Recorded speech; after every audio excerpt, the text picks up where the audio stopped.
अर्जुन कहते हैं, हे कृष्णा, अगर बुद्धि कर्म से उत्तम है तो फिर मुझे ये भयानक कर्म में क्यों डाल रहे हो। अर्जुन बोलते हैं, आपकी बातें मुझे उलझन में डाल रही है। कृपया करके एक निश्चित मार्ग बताइए जो मेरे लिए श्रेष्ठकारी हो। हे अर्जुन, ये संसार मैंने दो मार्ग में बांटा है।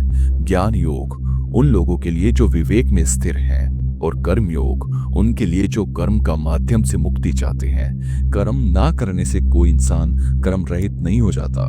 सिर्फ संन्यास से भी सिद्धि और मोक्ष नहीं मिलता। कोई भी जीव एक क्षण भी बिना कर्म के नहीं रह सकता। प्रकृति के गुणों का प्रभाव से सभी लोग अवश्य कर्म करते हैं। जो व्यक्ति कर्म के इंद्रियों को रोके रखता है पर मन से विषयों का स्मरण करता है, वो मूर्ख है और उसका आचरण मिथ्या है। हे अर्जुन, जो व्यक्ति इंद्रियों को नियंत्रित करके आसक्ति रहित होकर कर्म करता है, वही कर्म योगी है और वही श्रेष्ठ है। तुम अपना नियमित कर्म करो, क्योंकि कर्म ना करने से अच्छा है कर्म करना। बिना कर्म के तो तुम अपने शरीर का भी उच्चारण नहीं कर सकते। हे अर्जुन, योग्य भाव यानी भगवान के लिए सेवा भाव से किया गया कर्म ही बंधन से मुक्त करता है। जो कर्म अपने लिए होता है वो बंधन बन जाता है। सृष्टि के प्रारंभ में प्रजापति ने मनुष्य के साथ ही यज्ञ का नियम ही स्थापित किया। उसी से तुम्हारा जीवन सफल होगा और तुम्हारी इच्छाएं पूरी होगी। तुम याज्ञ भाव से देवताओं को समर्पित कर्म करो, वो भी तुम्हारा पालन करेंगे। एक दूसरे का सहयोग करके तुम श्रेयस प्राप्त करोगे। याज्ञ भाव से संतुष्ट देवता तुम्हें भोग देते हैं, पर जो इंसान उन भोगों को देवताओं के बिना अर्पित किए भोगता है वो चोर है। जो लोग यज्ञ भाव से अर्पित करे बचा हुआ अन्न खाते हैं वो पापों से मुक्त होते हैं, पर जो अपने लिए ही पकाता है वो पापी है। सब प्राणी अन्न से पलते हैं। अन्न बारिश से होती है, बारिश यज्ञ से होती है और यज्ञ कर्म से। कर्म का जन्म ब्रह्मा से हुआ है और वेदों का मूल अक्षर ब्रह्मा है, इसलिए ब्रह्मा हमेशा यज्ञ में स्थित है। जो व्यक्ति इस यज्ञ चक्र का पालन नहीं करता, सिर्फ अपनी इंद्रियों को सुख चाहता है, उसका जीवन व्यर्थ है। जो व्यक्ति अपने आप में तृप्त है और स्वामी में ही संतुष्ट है, उसके लिए कोई भी कर्तव्य बचा नहीं होता। जो व्यक्ति आत्मार्थी है यानी आत्मा में आनंदित है, उसका ना कर्म से कोई मतलब है ना अकर्म से। वो किसी और पर डिपेंड नहीं होता। इसलिए तुम आसक्ति रहित होकर अपना कर्तव्य कर्म नियंत्रित करो, क्योंकि ऐसे ही व्यक्ति परम गति को प्राप्त होता है। राजा जनक जैसे महान लोग भी कर्म करके सिद्धि को प्राप्त हुए हैं। तुम्हें भी अर्जुन लोक संग्रह के लिए कर्म करना चाहिए।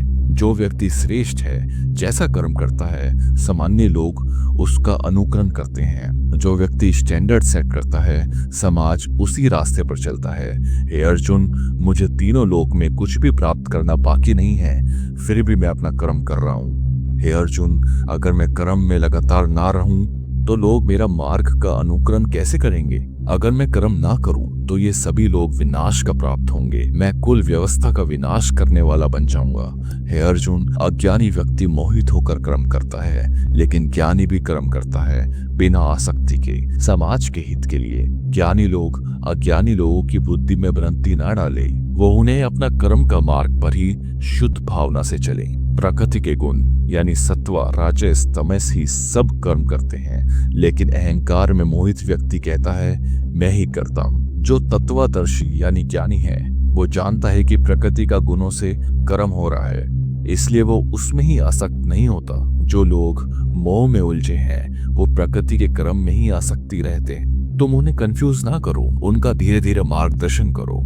हे अर्जुन, अपना पूरा मन मुझ में लगाओ, कर्म मुझे समर्पित करो। निराशा और निर्मल होकर और चिंता मुक्त होकर युद्ध करो। जो लोग मेरी इस गीता की बातों को श्रद्धा से बिना निंदा के फॉलो करते हैं, वो भी सभी कर्म बंधनों से मुक्त हो जाते हैं। जो लोग मेरे इस ज्ञान में दोष देखते हैं और उसे नहीं मानते, समझो वो मूर्ख हैं और अपना विनाश कर रहे हैं।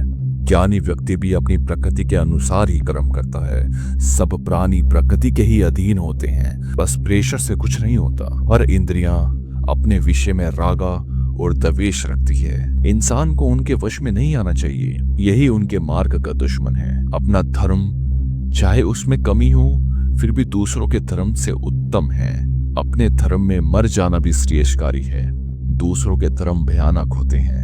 अर्जुन पूछते हैं, हे कृष्णा, इंसान इच्छा ना होने पर भी पाप क्यों करता है? कौन सी शक्ति उसे बलपूर्वक पाप करवाती है? कृष्णा कहते हैं, ये काम यानी इच्छा और उससे उत्पन्न क्रोध राजोगुण से पैदा होती हैं। ये अत्यंत लोभी, महापापी और तुम्हारा सबसे बड़ा शत्रु है। जैसे अग्नि को धुआं छुपा लेता है, जैसे दर्पण को मैल धुंधला कर देता है, वैसे ही कम ज्ञान को छुपा देता है। हे अर्जुन, ये काम रूपी अग्नि ज्ञानी को भी ज्ञान से छुपा देती है। ये असंतुष्ट रहने वाली अग्नि जैसी है जो कभी नहीं बढ़ती। काम का स्थान इंद्रियों, मन और बुद्धि में है। ये वहीं से ज्ञान को छुपाता है और मनुष्य को मोहित करता है। इसलिए है अर्जुन, सबसे पहले इंद्रियों को नियंत्रित करो, तभी इस ज्ञान विघ्ना पापी काम पर विजय पाई जा सकती है। इंद्रियों से मन श्रेष्ठ है, मन से बुद्धि और बुद्धि से भी परमात्मा उत्तम है। इस प्रकार बुद्धि से ऊपर आत्मा को समझकर आत्मा से अपने आप को स्थिर करो और फिर इस दुश्मन काम रूपी द्रुज्य शत्रु को मार डालो।